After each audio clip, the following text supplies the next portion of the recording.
Okay guys, so today we're going to talk about the Zpacks Plexamid tent and how it actually failed me on a recent trip and why I still believe this is the best damn tent I've ever owned.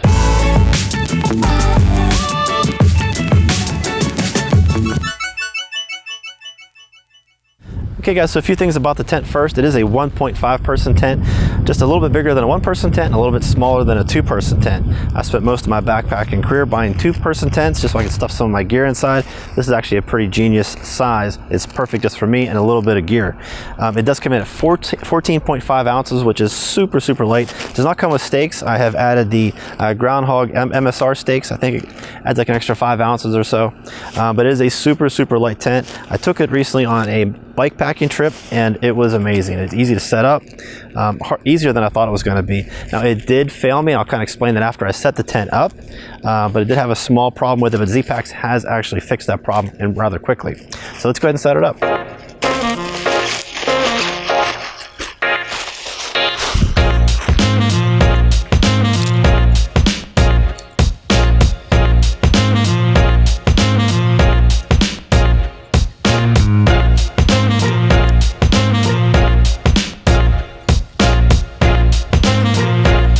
You can set it up with either a trekking pole or a pole that you can buy from Zpacks.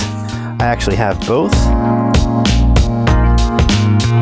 So once I set everything up, I'll go do a little walk around, show you how I actually do set up this tent for the way that I like it.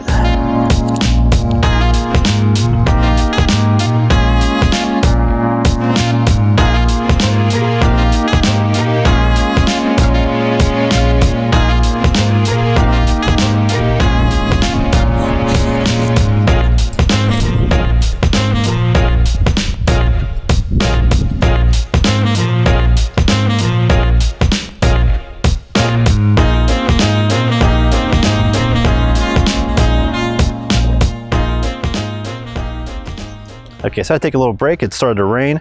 I have the tent all set up how I usually do it. It may not be the right way, but it does work for me. I'll just kind of walk you around what I actually did. So what I set up first are these little corner pieces. I always stake these in first, and I keep them fairly close, about half the length of the provided string that they give you. And that way I can tension it, but I like it kind of how it comes down the slope and it stays fairly close. I'll explain why in a minute, but all the corners kind of stake out that same way. And then the strings that give you the room inside the tent, I leave them kind of full length, so it kind of pops out there a little bit. So if you can see the ones that kind of pull the side walls out, I leave them full length. The ones in all the corners, I leave them about half length, and that seems to work out pretty well for me. And after I get it all set up, then I do go ahead and tension it down. So again, these are provided, they come attached. So I do about half length on all the corners, and then I do full length as a starting point for all the pull-out parts that actually give you volume inside the tent. So it does come with this little clip right here that holds both the doors. You can actually just unclip one. It's a little awkward at first. I thought it would be awkward, but it's actually not too bad at all. You do have these little tie-back points. You just roll it up.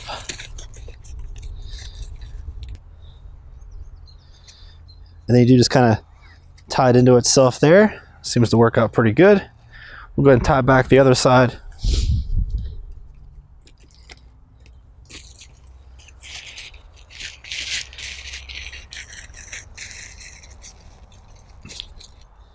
And it also just uses a little loop there to kind of hold it in place. So you can actually either use a trekking pole like I did here, or it does come with a pole here that you can buy. Now, since I was on a bike, I did a bike packing trip this past time, I did buy the pole for it, and the pole worked out just fine. So what I'm doing right now is just going around and retension everything. It does take a little bit of getting used to. I've only set up a few times. That looks a little bit better. It's still not perfect, but it's good enough for what I need.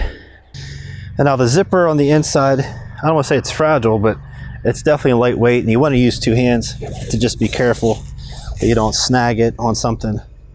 Haven't had any problems, but I don't want to start a problem, so use 2 hands, make it nice and easy.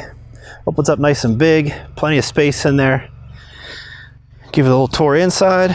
So if you look inside the tent, there is plenty of room for yourself, for your sleeping bag, your sleeping pad, and some extra gear inside. And of course, there's plenty of room for your backpack underneath the vestibule. This is a single wall tent. Just go ahead and crawl inside. If you look around the tent, there is some mesh along the bottom that allows any condensation to roll down the outside of the tent and go right down the vented area, the mesh area. That way you don't have any condensation in the bathtub part of your tent. If weather gets kind of crazy, you do have these little bathtub tensioners where you can pull up the bathtub and get it off the ground so water doesn't splash up inside of your bathtub of your tent. You just pull up all the way around. They go all around the entire tent. There's plenty of room to set up inside the tent. Not a ton of room, but you're only sleeping inside the tent. You're not going to be in here entertaining guests or anything, so there's plenty of room for just yourself and some of your gear. It worked out really well for my bike packing trip.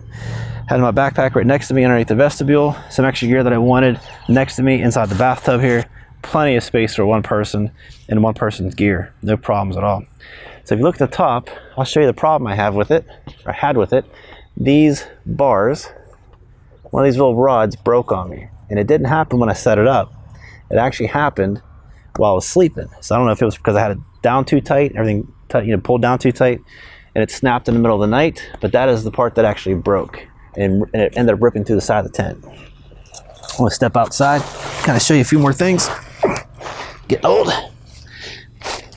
So they do include a little patch kit inside this little mesh bag, and I was able to patch the tent while I was out there. I'm not worried about sending it back or anything. They included that, and it actually worked perfectly. You can't even see the patch now that it's on there. So the part that failed on me was the top part of this tent. You have these rods that run through and add some structure to the top of the tent. It makes it a little bit wider, gives you a little more room inside the tent. There's two rods that run a loop around this way and a loop that runs around this way. I believe it's this one that actually snapped and ripped through the tent, and it happened in the middle of the night. Not while I was setting up, happened like around midnight at night. I thought a log had hit my tent or something was trying to break into my tent. I wasn't sure, but I flew out of the tent, scared the living shit out of me, and didn't know what it was. Waited like 15 minutes, crawled back in the tent, and finally went back to sleep. It wasn't until the next morning that I noticed that there was a hole. I noticed the rod had broken, but the tent still held up just fine. Called Zpacks when I came back. They sent me a new rod, no questions asked. Easy to install, no problems whatsoever since then. I will take it a little bit easier next time. I'm not going to tighten it down too much. That was probably the problem. It's probably user error. But that aside, that's the only problem I had was that, and it still held up just fine. So this tent will be my choice this summer of 2019 backpacking season. I'll definitely have an end of year review on this tent, but I can already tell that it is going to be my go-to tent for the foreseeable future. Just the weight savings alone. Any problems I have with it are definitely going to not outweigh the positives of taking and saving that much weight with a tent like this. So far, condensation has not been an issue. I guess the future will tell if that becomes a problem or not, and I'll definitely report that back. But so far, no real issues on my last trip. So that's it for the Zpacks Plexamid quick review. I've only used it for 2 nights, 1 trip, but so far I absolutely love it. It's been a game changer. It's going to be my new tent for this season. So thank you for watching. Any questions or comments, please put them down in the comments section. I'll absolutely answer this as best that I can. If you would, please subscribe and hit the notification button on your way out. And thank you for watching, and we'll see you next time. Now I got to pack this thing up.